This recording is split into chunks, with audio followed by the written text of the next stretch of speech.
Hello everyone and welcome back to my channel. Please ignore my wrinkled shirt, but this is one of my favorites and I just didn't have time to steam it this morning.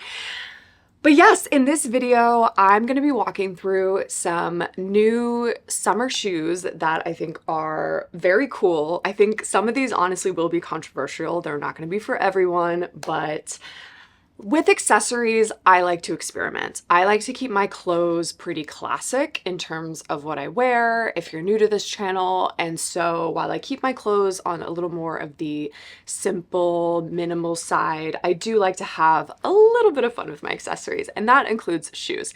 So I thought I would share some shoes that I think are still classics, but they do play with trends a little bit with you all for summer.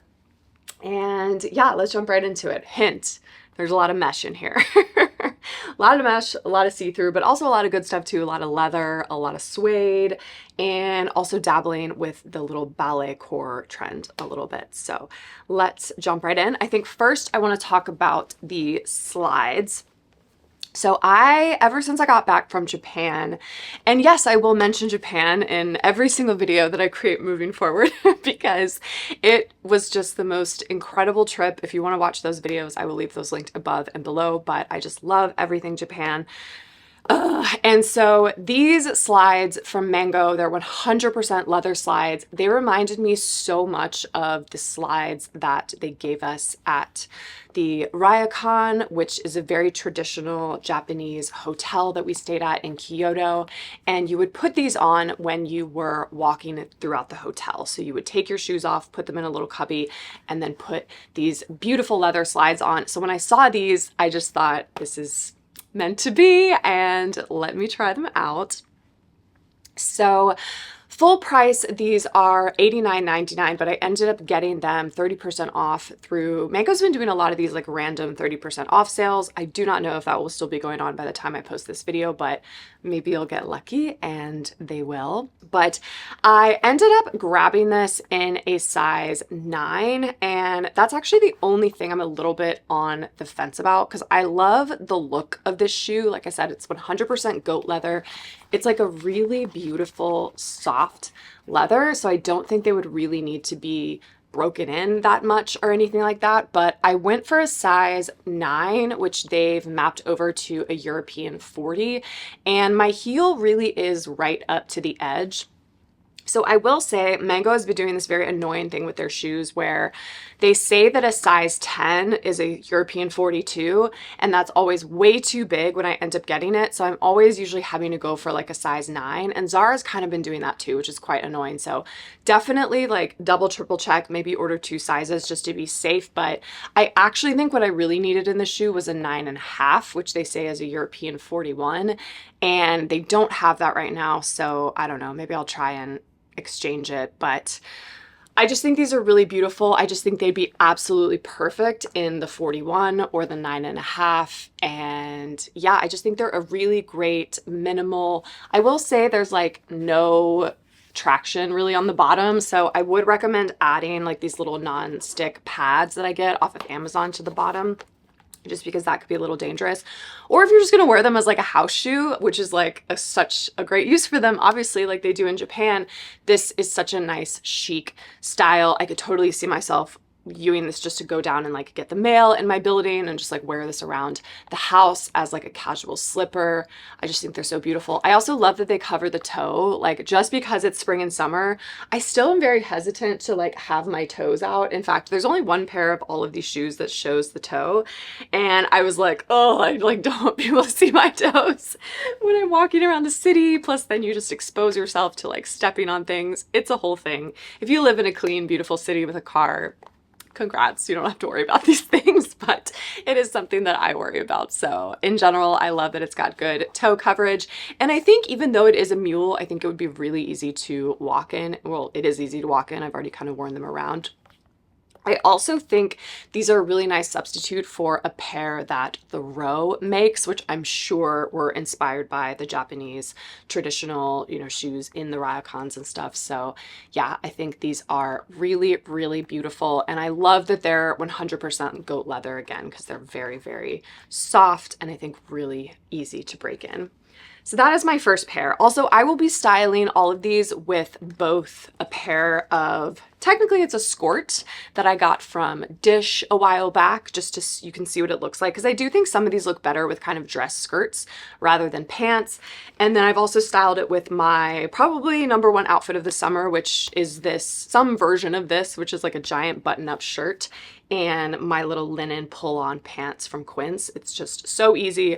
This is truly what I wear like every day when I'm working from home. I just throw on a button-up and then throw on these pants, and it's really comfortable but also very chic.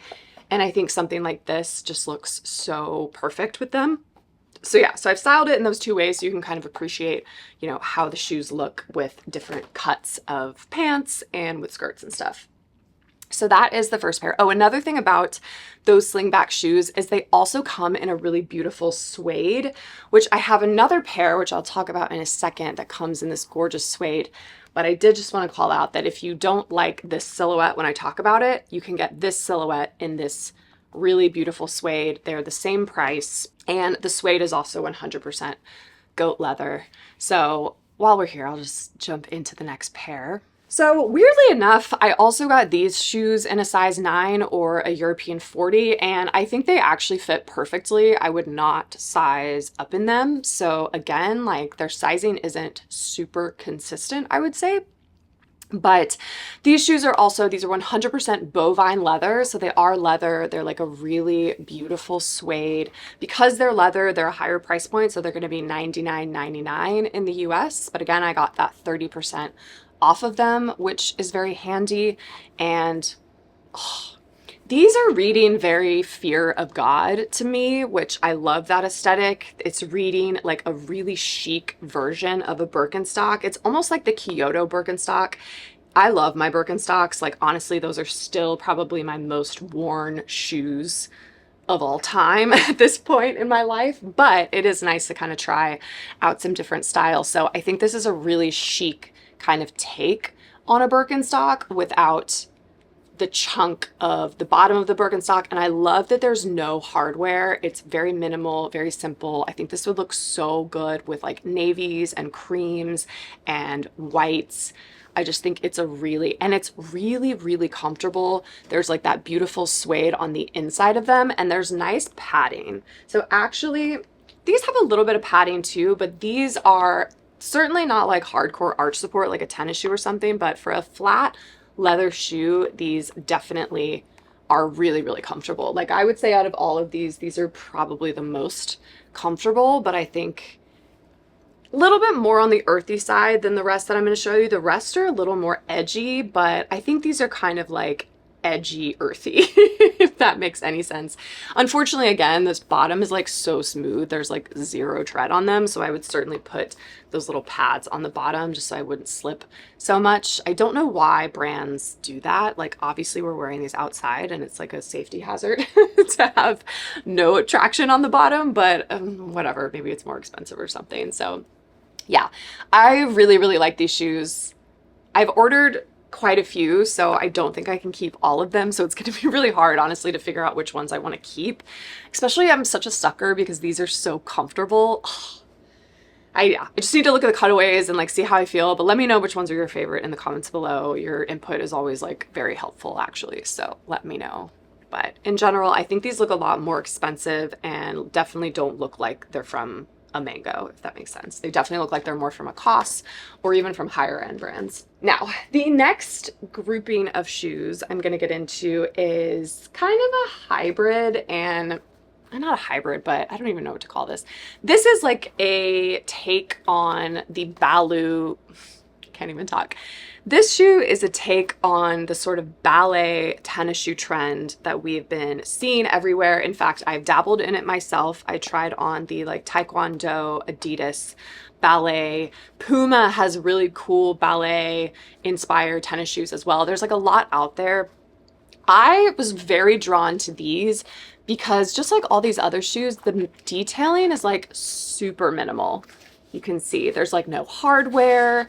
There's no extra logos or anything. I love how simple they are, but I love that they have these like sporty details with like the scrunching and the nylon.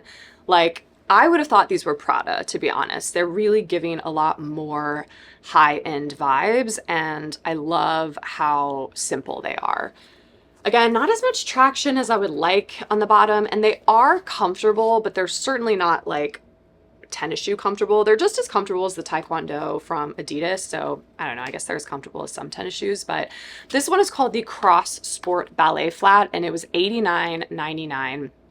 And again, I got it in a size 9 or a European 40. Honestly, if I did it over again, I might exchange these for a size 41, so a 9.5, because while they fit, I do think they would be a tiny bit more comfortable, just because when you have like a, what kind of material is this? Polyester. Okay, I was gonna say like a hard satin, but whatever. When you have a polyester like this, it's quite stiff, and so I think like it's not a leather that's gonna give a little more like the other one, so I do actually wish I would have gotten these in a 9.5. But again, just check the size chart. I think these are really fun. Another great thing is if you have big feet like me, I actually think these make my foot look smaller. And I love how they kind of dabble in being sporty, but they're still elegant, like a ballet flat, which is, I guess, the whole point of this whole tennis shoe ballet trend. In fact, I saw a woman when I was getting my nails done.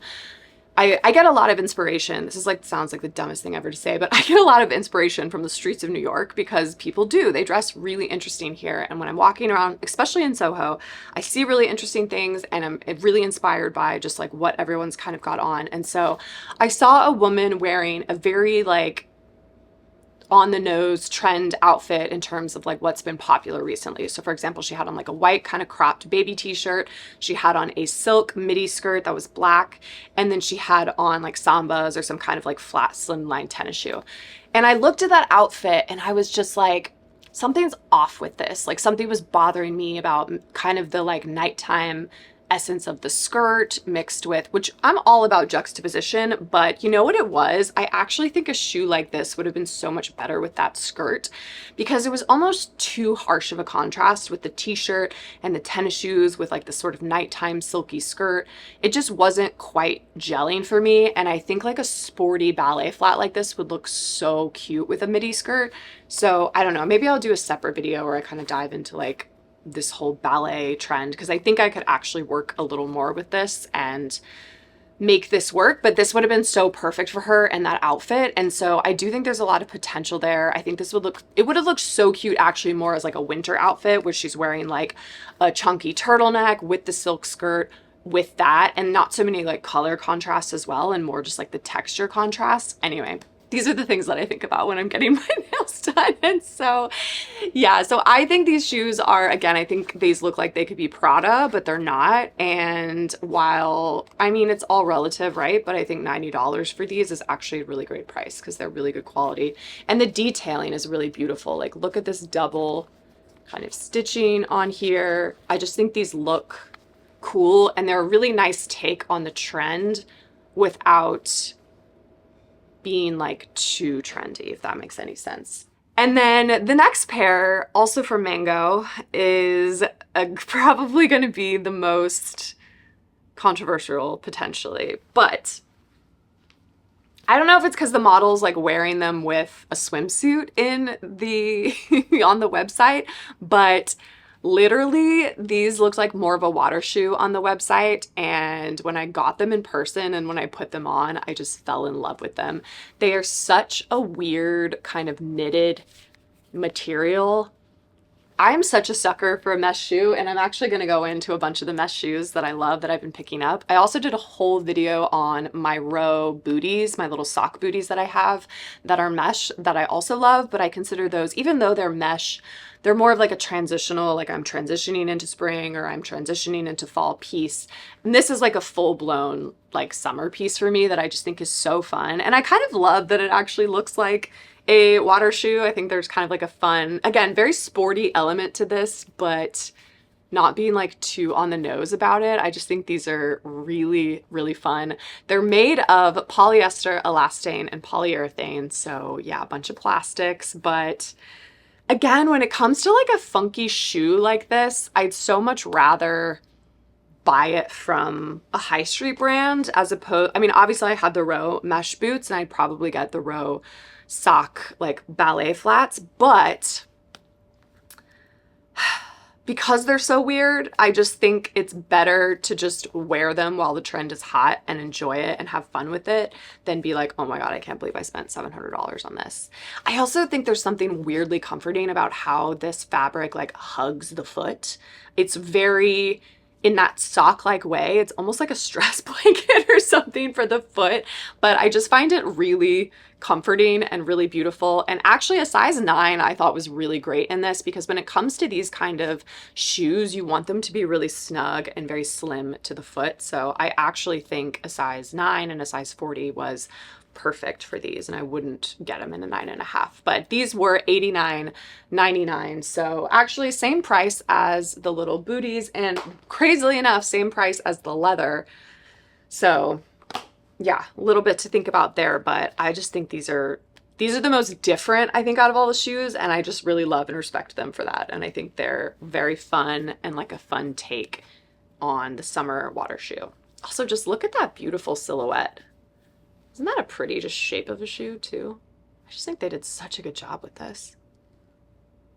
Yeah, I love them. So now I want to get into some of my mesh shoes. I just want to call out a couple that I already have and I wear a lot in videos, but because we're talking about sort of like unique shoes for spring and summer, it felt like a shame to not highlight them again. But these are my mesh Mary Jane shoes from Jeffrey Campbell. And again, I kind of got these because I loved the idea of like the Row Mary Jane mesh silhouette, but I wasn't sure if I was going to be as into it as I thought I would, and I didn't want to experiment with like that much money. And so this was a great alternative, and honestly, I've worn these so much. I've probably worn these the most out of most of my shoes in terms of ballet. These are just like my go-to ballet flats for the spring and the summer. I wear them to work. I wear them, you saw them in my Japan video. I wore them a ton. And despite having like very little arch support in them, they're comfortable enough because they're so lightweight and they don't give me blisters, and they're really easy to like pack in my bag, that these are just a wonderful go-to shoe for me. And I love the little Mary Jane on it. Oh, these are just the best. And I love that they're black. Oh no, they're starting to come up a little bit in the front, but honestly, I wear these shoes to death. I wear them so much. So maybe it's good actually that I'm picking up some more mesh shoes, since I'm clearly wearing the life out of my Jeffrey Campbell's. The Jeffrey Campbell's actually you can still get. I think they're around $140. I think I got mine off of Revolve, or maybe from Nordstrom, but they sell through a bunch of third parties that I will link in the description box below. But it's really great that you can still get them, and I got them in a size 10, which was perfect. Now, the next pair is another pair of mesh shoes, and these are new. This was part of kind of my little collection of shoes for spring summer that I've been hoarding. And these I got because at first I was a little hesitant about the nude color, because I just tend to wear black more, and I didn't know if these would look like weird and fleshy, or they would just make it look like I wasn't wearing shoes at all. And yes, that is kind of the case, but I actually really love how these look. I sort of love that when you have an outfit where you just don't want, like, for example, I got this really incredible dress from Moschino that's got like ducks and it's whole print landscape on it. I really want the highlight to be the dress, and I don't want the shoes to like take away from that. So having just a really sleek, chill shoe like this I think is so perfect. And yeah, I really love it. It actually has really nice arch support on the inside, like really good padding, and I love this kind of detailing on the side where it comes up just a little bit. It kind of gives it like a little bit of a sporty factor to it. So I think these are actually really great and really well made mesh shoes. I think, how much did I buy these for? So these were $59.99 in the US, and it looks like you can actually still get them. Okay, there's a few in a few sizes, but yeah, I got these in a size 9 because again, Zara's been doing a similar thing to Mango. So these are a size European 40 and perfect size. I just got burned too many times buying like a size 10 and then getting a 42, and it was way too big. So again, something like this, you want to be a little more snug to the foot. I just absolutely absolutely love it. So yeah, they are selling out of these. So if you do like them, I would pick those up. And then the final pair is kind of a hybrid of the nude ones and then these shoes. And these are also from Zara. If I can find them or find some similar ones, I will link them below. But I actually got these a couple of years ago when the like mesh shoe thing started becoming a thing. And I haven't worn these as much as I would have liked to. And I'm not really sure why. I think it's just because they're white and I tend to wear white shoes less. But I love this combo of like a white button-up shirt with this little sling like this. I love that it has like the leather slide and it's actually quite comfortable. Ironically, these are actually a size 41. So, but they fit the exact same as these, which are 40. And look, they're actually the exact same length. So I don't know what Zara's doing and Mango are doing with their sizes, but they're having issues. And so, yeah, so I definitely say like, check your size, go a size down potentially. But yeah, I want to wear these more than I am wearing them right now. So maybe this video will inspire me to do that. But let me know what you all think. I know these are out there. I know these are a little crazy, but I do think it's a fun way to kind of insert a little, especially if you wear more kind of classic clothes like I do, like you know, a button up or a cardigan or a maxi skirt, like things that can read a little more mature, I think are so perfect to pair with something like this, because this reads just so like weird and youthful and foreign kind of in like a alien sense. And so I don't know, I really like that contrast. And so that's why I think I've just been so drawn to the mesh shoe. In addition to just comfort, they're so freaking comfortable. I'm just a sucker for comfort at this point in my life. So if I can get a little bit of style and comfort, I am all for it. So yeah, I hope you enjoyed this collection. And if you have any questions, as always, let me know in the comments below, and I will see you all in my next video.